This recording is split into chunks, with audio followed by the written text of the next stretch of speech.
O continente americano, chamado de Novo Mundo, foi dominado e conquistado pelo homem muito tempo antes dos europeus desembarcarem. Um continente onde diversas culturas surgiram ao longo de milênios, transformando a paisagem e as pessoas nesse processo. Da América do Norte ao Sul, grandes impérios surgiram e caíram, deixando para trás vestígios que são estudados atualmente pela arqueologia e ciências relacionadas como a genética. Nesse vídeo, voltaremos no tempo e conheceremos em detalhes um dos povos mais poderosos que surgiram nas Américas, os Aztecas. Artefatos arqueológicos, bem como livros nativos em formatos de códices e de relatos detalhados de seus conquistadores espanhóis, tornam essa civilização da região da América Central uma das mais bem documentadas, dando meios para observar como foi essa sociedade. Textos bem conhecidos como o Códice Boturini, o Códice Florentino e muitos outros tiram o véu do tempo e nos revelam histórias fascinantes desse povo que conheceremos nesse vídeo. É bom lembrar que a maioria das fontes podem nem sempre ser confiáveis, mas a imagem que temos dos astecas, suas instituições, práticas religiosas, sua forma de guerrear e vida cotidiana é bem rica e continua a ser constantemente expandida com detalhes sendo adicionados através dos esforços de arqueólogos e estudiosos do século XXI.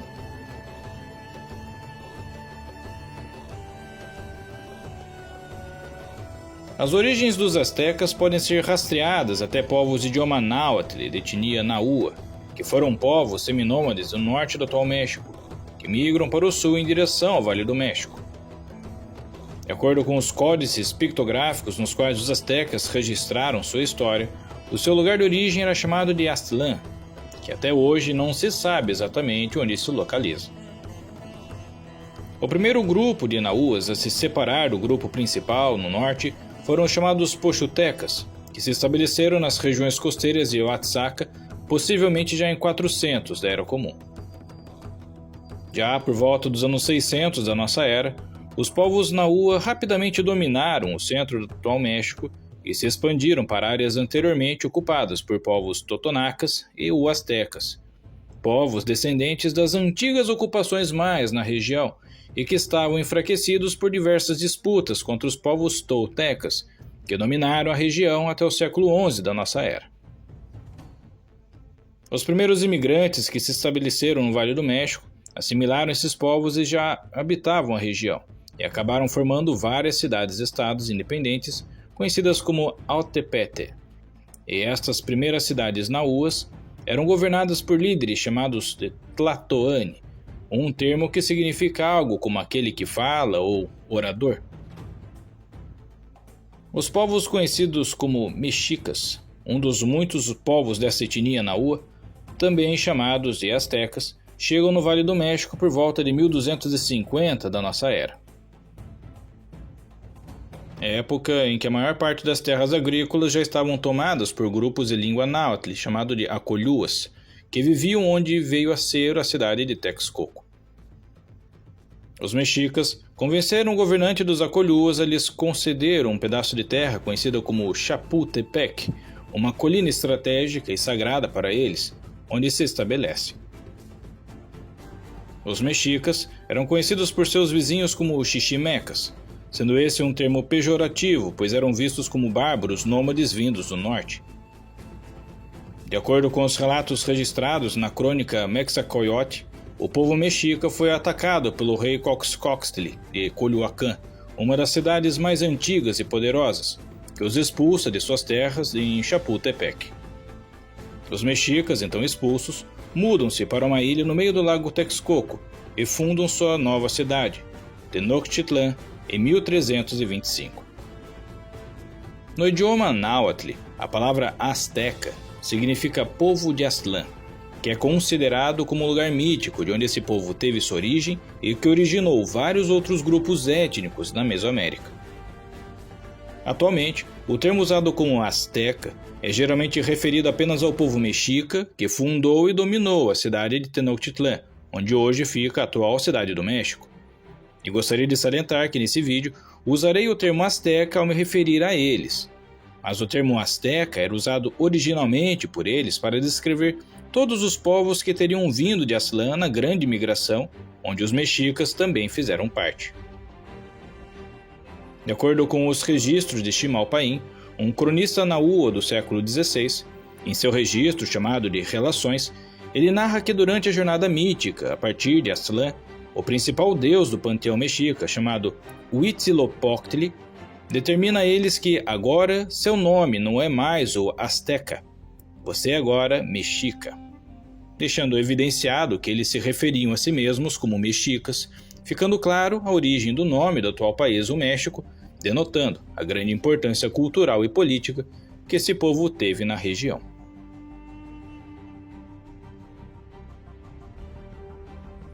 Por volta do século XI da nossa era, no período conhecido como o pós-clássico, várias cidades-estado começaram a competir entre si por recursos locais e domínio regional. O povo mexica de Tenochtitlán aliou-se com a cidade-estado chamada Azcapotzalco, do povo conhecido como Tepanecas, e um dos mais poderosos monarcas dessa cidade, Tezozomoc, expandiu a influência tepaneca com a ajuda dos mexicas. Até esse ponto, os governantes mexicas não eram reconhecidos com o título nobiliárquico de Tlatoani, mas após um acordo matrimonial com um dos reis de Culhuacán, uma antiga cidade rival, o governante mexica chamado Acamapitli passou a ser reconhecido como o primeiro Tlatoani, ou monarca da cidade-estado de Tenochtitlán, no ano de 1372. De um lado, Azcapotzalco continuou a se expandir com a ajuda dos astecas. De outro, a cidade-estado de Texcoco também crescia em poder na porção leste do lago. A guerra finalmente rompeu entre as duas cidades-estados, e os astecas desempenharam um papel vital na conquista de Texcoco. Nesta época, Tenochtitlán se tornara uma grande cidade e foi recompensada recebendo Texcoco como uma província tributária. Porém, o poderoso reino tepaneca havia se fragmentado após a morte de seu último governante, Tezozomoc, em 1426.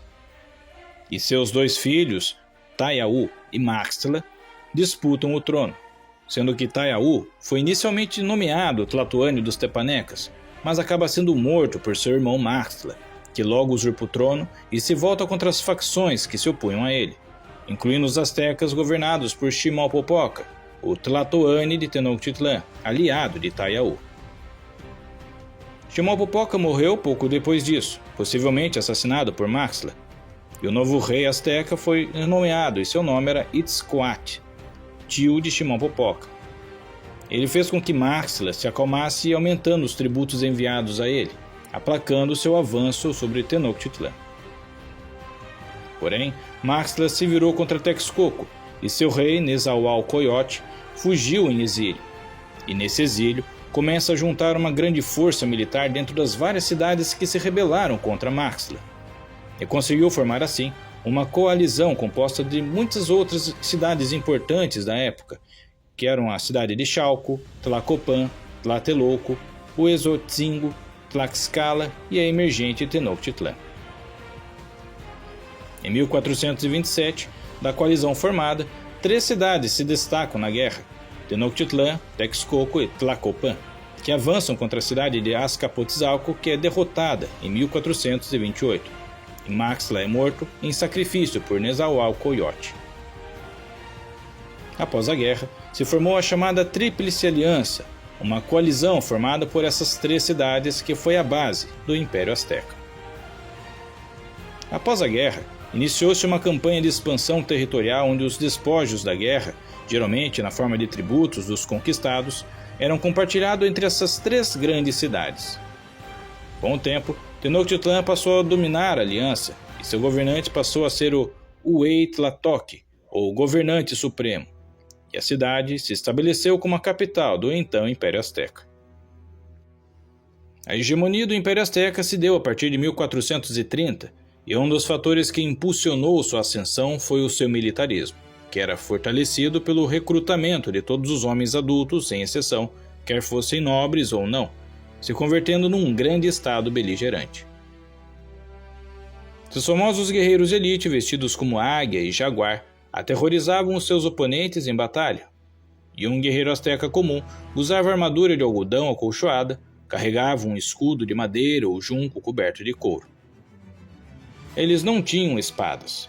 Empunhavam uma arma em forma de taco com lâminas de obsidiana super afiadas, chamadas de makwai-uchi, lanças de madeira e um lançador de dados chamado de atalate, bem como arco e flecha. Os guerreiros de elite também usavam espetaculares trajes e cocares de penas e peles de animais para significar sua posição. As batalhas se concentravam nas principais cidades ou em torno delas, e quando estas caíam, os vencedores reivindicavam todo o território ao redor. Tributos regulares e cativos eram levados a Tenochtitlan para o sacrifício ritual.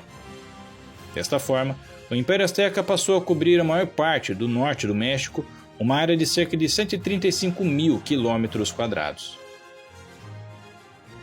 O Império foi mantido unido através da nomeação de funcionários das elites das principais cidades da Aliança, com acordos matrimoniais, doações de presentes, convites para cerimônias importantes, a construção de monumentos e obras de arte que promoviam a ideologia imperial azteca e o mais importante de tudo, a ameaça sempre presente da intervenção militar. O Império Azteca tinha o hábito de integrar e impor a sua cultura aos conquistados, quando não eram totalmente exterminados.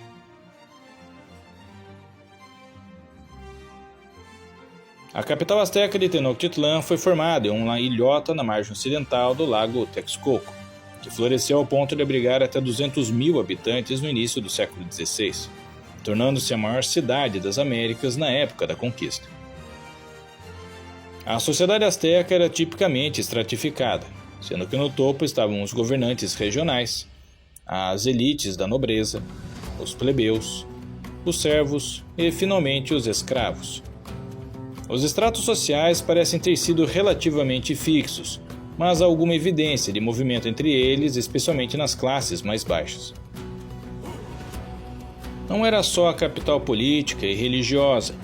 Tenochtitlan era também um enorme centro cultural com mercadorias que entravam e saíam como ouro, pedras preciosas, jade, turquesa, algodão, grãos de cacau, tabaco, cerâmica, ferramentas, armas, alimentos e escravos. O famoso Templo Maior, chamado pelos astecas de Hueyteocalli, foi um templo dedicado a duas divindades, ao deus da guerra, Huitzilopochtli, e ao deus da chuva, Tlaloc, sendo um ponto central da religião asteca. Foi construído pela primeira vez no reinado de Itzcoatl, melhorado por seu sucessor Montezuma I e novamente ampliado durante o reinado de Alhuitzilopochtli. Esses governantes e outros empregaram os recursos e o trabalho dados em tributo pelos estados vizinhos para construir esse monumento impressionante. As escadarias desse templo foi também palco de ocasiões de estado, como coroações e o lugar de inúmeros sacrifícios humanos, onde se pensava que o sangue das vítimas alimentava e apaziguava os dois grandes deuses a quem era dedicada. A gestão da água de Tenochtitlan também era bem avançada, com grandes canais cruzando a cidade que era cercada por estruturas retangulares chamadas de chinampas, que eram feitas nos lugares mais rasos do lago. Os astecas demarcavam o local das futuras chinampas com estacas e juncos, enchiam-no com lodo extraído do fundo do lago e misturavam com um tipo de vegetação aquática que flutuava no lago. Esta vegetação formava uma massa espessa sobre a qual se podia caminhar e plantar. Estas tecnologias foram essenciais para a fundação e a sobrevivência de Tenochtitlan. Havia também diques anti-inundação, reservatórios artificiais de água doce e maravilhosos jardins de flores espalhados pela cidade.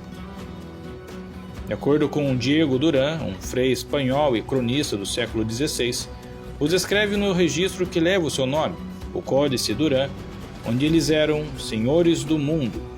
Seu império tão amplo e abundante que haviam conquistado todas as nações e que todos eram seus vassalos.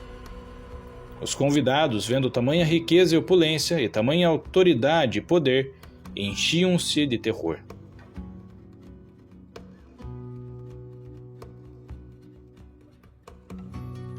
Como vimos no começo, A mitologia e a religião asteca estão intimamente ligados à forma como se encaravam e viam o mundo à sua volta. A própria fundação de Tenochtitlan foi baseada na crença de que os povos que vieram da mítica terra de Aztlán haviam se estabelecido pela primeira vez no Vale do México, tendo sido guiados pelo seu deus da guerra e do sol, Huitzilopochtli, que havia enviado uma águia sentada em um cacto com uma serpente no bico para indicar exatamente onde esses nômades deveriam construir seu novo lar. O panteão asteca incluía uma mistura de deuses mesoamericanos mais antigos e divindades especificamente mexicas.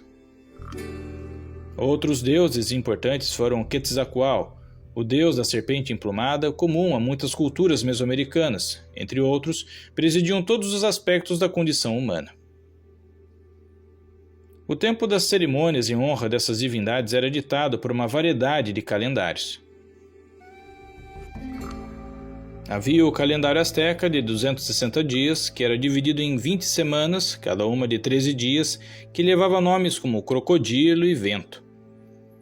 Havia também um calendário solar composto por 18 meses, cada um de 20 dias. O movimento de planetas e estrelas foi cuidadosamente observado e eles forneciam o motivo para o momento específico para muitos ritos religiosos e práticas agrícolas. Em vídeos futuros, contarei mais sobre a rica mitologia asteca, bem como outras mitologias e outras culturas. Por isso, não perca os próximos vídeos por se inscrever e também por curtir esse vídeo, que ajudará muito o meu trabalho na plataforma.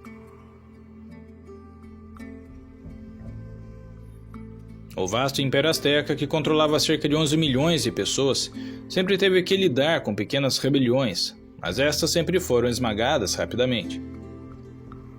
A maré começou a virar, no entanto, quando os astecas foram fortemente derrotados pelos Tlaxcala e Huitzingo em 1515.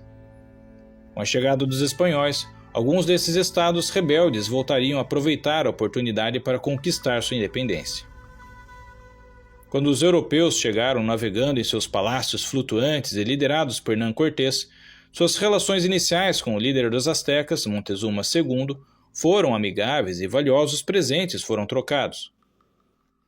As coisas pioraram quando um pequeno grupo de soldados espanhóis foi morto em Tenochtitlan enquanto Cortés estava em Veracruz. Os guerreiros astecas, descontentes com a passividade de Montezuma, o derrubaram e colocaram Cuitlahuac, seu irmão mais novo, como o novo Tlatoani. Este incidente era exatamente o que Cortés precisava e ele retornou à cidade para salvar os espanhóis sitiados, mas foi forçado a se retirar em 30 de junho de 1520, o que ficou conhecido como a Noite Triste.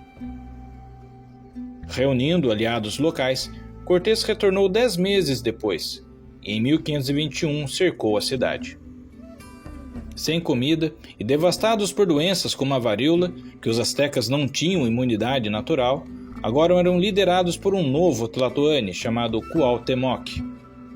Finalmente, entraram em colapso no fatídico dia de 13 de agosto de 1521.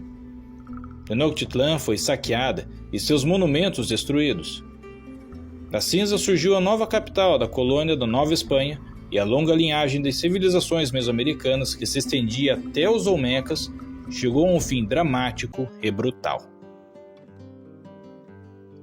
Mas apesar desse desfecho violento e breve, com a queda do Estado Azteca, deixou um legado ainda visto hoje no atual México, estado herdeiro desse império, que apesar da colonização espanhola, manteve muito de sua cultura nativa. Várias das crenças originais astecas se mesclaram com as crenças dos europeus, e esse sincretismo é bem observado hoje. O idioma náhuatl ainda é amplamente usado por grande parte da população, e vários nomes de cidades astecas ainda mantêm o nome original, mostrando que os mexicas ainda estão entre nós, graças à sua tenacidade guerreira, onde não abriram mão de sua herança cultural, mesmo tendo sido conquistados. Espero que tenham gostado dessa viagem no tempo e tenham lhe acrescentado algo de bom com essa história. E se chegou até aqui, não esqueça de deixar um joinha no vídeo, de se inscrever e compartilhar com seus amigos. Isso apoiará o canal a crescer e levar para mais pessoas o nosso conteúdo. Na descrição tem links para livros e cursos que talvez lhe interesse.